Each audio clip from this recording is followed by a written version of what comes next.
पुण्यातून पहिल्यांदाच निवडून आलेल्या मुरलीधर मोहोळ यांना केंद्रीय मंत्रिमंडळात स्थान मिळालं, तर खानदेशातल्या रक्षा खडसेंची मंत्रिमंडळात वर्णी लागलेली आहे। नवख्या मोहोळांची मंत्रिपदी वर्णी लागल्यामुळे भाजपनं शरद पवारांना रोखण्याकरता ही खेळी केली आहे का?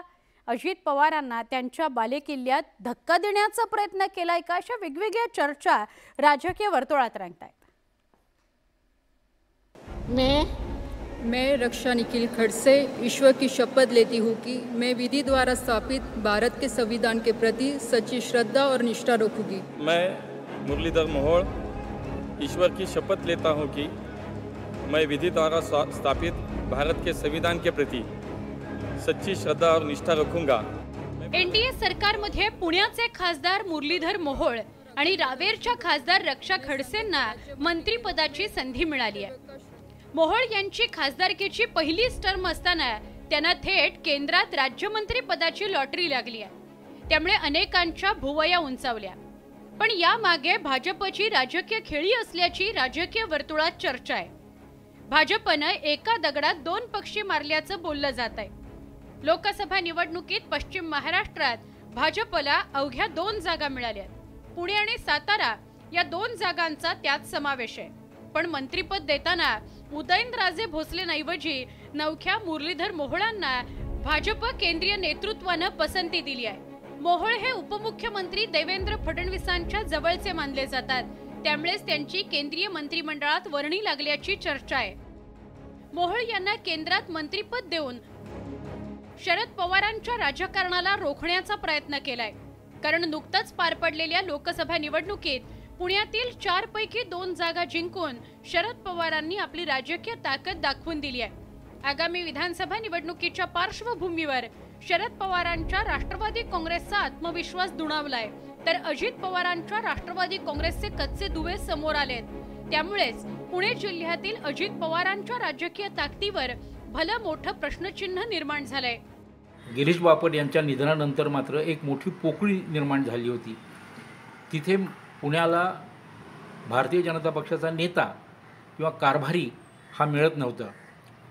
मोहोळ यांच्या निमित्तानं तरुण तगडा आणि आपल्या पक्षाशी संबंधित असलेला नेता हा मिळाला असल्या कारणानं मुरलीधर मोहोळ यांना मंत्रिपदाची सूत्र दिलेली आहेत। पुणे जिल्ह्यातील शिरूर आणि बारामती लोकसभा मतदारसंघात भाजप आणि अजित पवारांच्या राष्ट्रवादी काँग्रेसच्या आमदारांची संख्या अधिक असताना सुद्धा अजित पवारांच्या उमेदवारांचा पराभव झाला। या पार्श्वभूमीवर पुणे जिल्ह्यात पक्षाला बळ देण्याकरता भाजपनं मोहोळ यांना मंत्रिपदाची संधी दिल्याचं बोललं जात आहे। आगामी विधानसभा निवडणुकीत शरद पवारांचा विजयरथ रोखण्याकरता भाजपनं ही खेळी केल्याची चर्चा आहे। शरद पवार आणि सुप्रिया सुळे यांची ताकद वाढलेली आहे। अशा वेळेला अजित पवारांना आपल्याजवळ ठेवायचं की नाही याचा विचार देखील भारतीय जनता पक्ष करेल। यामुळे त्यांना फारसं दाद न देता स्वतःचा मराठा उमेदवार मराठा मंत्री करून, कारण आजवर जे मंत्री होते जावडेकर हे ब्राह्मण समाजाचे होते, पहिल्यांदाच मराठा समाजाचा माणूस हा मंत्रिपदी गेलेला आहे। भाजपनं एकीकडे शरद पवारांच्या राजकीय वर्चस्वाला सुरुंग लावण्याकरता ही रणनीती आखल्याची चर्चा आहे, तर दुसरीकडे महायुतीतील मित्रपक्ष असलेल्या अजित पवारांच्या बालेकिल्ल्यात मंत्रिपद देऊन भाजपनं धक्का दिल्याचं बोललं जात आहे। राष्ट्रवादी काँग्रेसच्या स्थापनेपासूनच पुणे जिल्ह्यावर राष्ट्रवादी काँग्रेसचा दबदबा राहिलाय। गेल्या 2 लोकसभा निवडणुकीत मोदी लाटेतही राष्ट्रवादी काँग्रेसनं पुणे जिल्ह्यावरची पकड सुटू दिली नव्हती। पण आता लोकसभा निवडणुकीनंतर राजकीय चित्र बदललंय। अजित पवारांना लोकसभेत मोठा धक्का बसलाय। त्याचवेळी भाजपनं पुण्यात मंत्रिपद देऊन आपला खुंटा बळकट करण्याचा प्रयत्न केलाय, तर इकडे उत्तर महाराष्ट्रात भाजपच्या केंद्रीय नेतृत्वानं राज्यातील स्वपक्षीय नेत्यांना सूचक इशारा दिल्याची राजकीय वर्तुळात चर्चा आहे। फडणवीसांचे सहकारी असलेले महाजन यांचं वर्चस्व त्या भागात होतं आहे आणि त्यांनी त्याचा गैरफायदा अनेक ठिकाणी घेतलेला आहे। पक्ष किंवा नेतृत्वाला न विचारता देखील काही निर्णय त्यांनी घेतलेले आहेत। यामुळे पक्षामध्ये कुठेतरी त्यांच्या संदर्भात नाराजी होती। त्यांना शह देण्यासाठी आणि खडसेंना सॉफ्ट कॉर्नर करण्यासाठी त्यांची सून आहे रक्षा खडसे यांना मंत्रिपद दिलं गेलेलं आहे। उत्तर महाराष्ट्रातून रक्षा खडसेंना भाजपनं केंद्रात राज्यमंत्री पदाची संधी दिली आहे।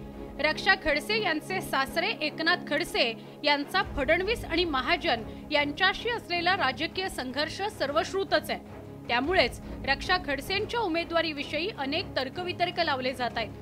पण ऐन लोकसभा निवडणुकीपूर्वी एकनाथ खडसेंनी भाजपच्या केंद्रीय नेतृत्वाशी जुळवून घेत स्वगृही परतण्याची इच्छा व्यक्त केली आणि भाजप नेतृत्वानं त्याला हिरवा कंदील दिला। विशेष म्हणजे रक्षा खडसेंना उमेदवारी जाहीर झाल्यानंतरही खडसे महाजन यांच्यात शाब्दिक कलगीतुरा रंगतच राहिला होता।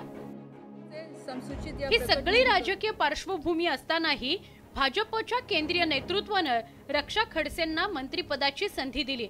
त्यामुळे भाजपत प्रवेश करण्यापूर्वीच एकनाथ खडसेंचं राजकीय वजन वाढल्याचं बघायला मिळतंय।